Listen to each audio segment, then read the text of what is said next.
दोस्तों, time travel एक ऐसी घटना है जिसमें हर कोई अपनी राय रख सकता है क्योंकि दुनिया की बड़े बड़े साइंटिस्ट अभी भी टाइम ट्रेवल के एविडेंस को ढूंढ रहे हैं। जहां कुछ लोगों का कहना है कि टाइम ट्रेवल पॉसिबल है, वही कुछ लोगों का कहना है कि टाइम ट्रेवल जैसा कुछ भी नहीं होता।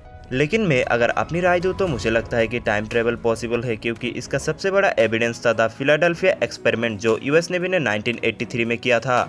लेकिन आज हम एक ऐसे आदमी के बारे में बात करेंगे जिसने ये दावा किया है कि वो ईयर 2749 में 2 साल बिता कर आया है। इस आदमी का नाम अल बेलक है। इतना ही नहीं, इस आदमी ने ये भी दावा किया है कि ईयर 2136 में भी 6 हफ्ते गुजर कर आया है।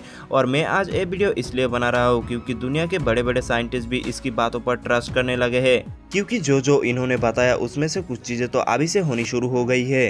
अल बेलक ने ये भी बताया है कि उनको मॉन्टॉक प्रोजेक्ट के बारे में और भी जानकारी मिली है। अगर आपको मॉन्टॉक प्रोजेक्ट क्या है ये नहीं पता तो आपको बता दें कि ये एक खुफिया मिशन है जिसे यूएस गवर्नमेंट बहुत पहले से ही चला रहा है और इसमें फिजियोलॉजिकल एक्सपेरिमेंट, टाइम ट्रेवल से जुड़ी घटनाओं पर रिसर्च किया जाता है। सबसे पहले ये प्रोजेक्ट निलिकस द्वारा स्टार्ट किया गया था, जिसने ये दावा किया था कि वो 2 या 3 हज़ार नहीं बल्कि यार 1 लाख में जाकर आया है और वहाँ की दुनिया की छवि उसने यूएस गवर्नमेंट के सामने रखी। लेकिन अब अल बेलक कौन है? अल बेलक एक 57 ईयर ओल्ड के आदमी है जिन्होंने एक अमेशिया नाम के एक बीमारी से कुछ साल तक जंग लड़ी है जिसमें याददाश्त चली जाती है। लेकिन जब उनकी याददाश्त वापस आई तो उनको ये भी याद आया कि वो टाइम ट्रेवल कर चुके हैं। लेकिन इसके साथ ही उन्होंने द फिलाडेल्फिया एक्सपेरिमेंट के बारे में भी जिक्र किया जो कि 1983 में घटित हुआ था। पर उस टाइम पर तो अल बेलक अपनी याददाश्त खो चुके थे और उनको इसके बारे में किसी ने कुछ बताया भी नहीं था। इसके साथ ही द फिलाडेल्फिया एक्सपेरिमेंट में हुई गलती के बारे में भी साइंटिस्ट को बताया। इसके बाद उन्होंने ईयर 2137 की बात करी जहां वो कुछ हफ्ते तक रहे, वो भी एक हॉस्पिटल में। उन्होंने तब के हॉस्पिटल बहुत आधुनिक होने की बात कही और जब वो हॉस्पिटल से बाहर निकले तो वो सीधा 2749 में चले गए जहां वो 2 साल तक रुके।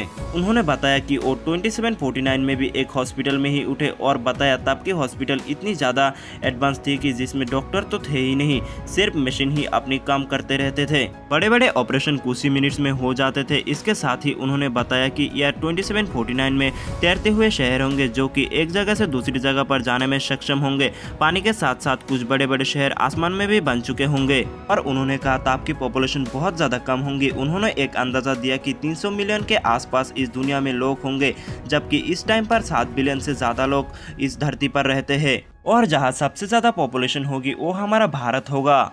उन्होंने कहा कि उस समय दुनिया की किसी देश में कोई और नहीं होगा। जब कोई और ही नहीं होगा तो उस टाइम पर मिलिट्री भी नहीं होगा, ना ही कोई नेवी और ना ही कोई एयरफोर्स होगी। सबसे बड़ी बात, उस टाइम पर कोई गवर्नमेंट नहीं होगा बल्कि एक बड़ा सा कंप्यूटर सिस्टम होगा जो सभी लोगों पर नजर रखेगा। उस टाइम पर पैसा जैसा कोई चीज नहीं होगी बल्कि हर इंसान के पास अपनी क्रेडिट पॉइंट्स होंगे जिनसे वो कुछ भी खरीद सकता है। और उन्होंने कहा बहुत बड़े बड़े शहर पानी के अंदर समा चुके होंगे। अब लोग अल बेलक के बारे में 2 राय बनाए हुए हैं कि या तो वो पागल है और जो मन में आ रहा है वही बोल रहा है, या फिर सच में टाइम ट्रेवल पॉसिबल हो सकता है। कुछ साइंटिस्ट इनकी बातों पर भरोसा करने लगे। दोस्तों, आप इस घटना के बारे में क्या सोचते हैं? कमेंट करके हमें ज़रूर बताइएगा और वीडियो अच्छी लगी तो चैनल को एक सब्सक्राइब ज़रूर करें। मिलते हैं एक और वीडियो में।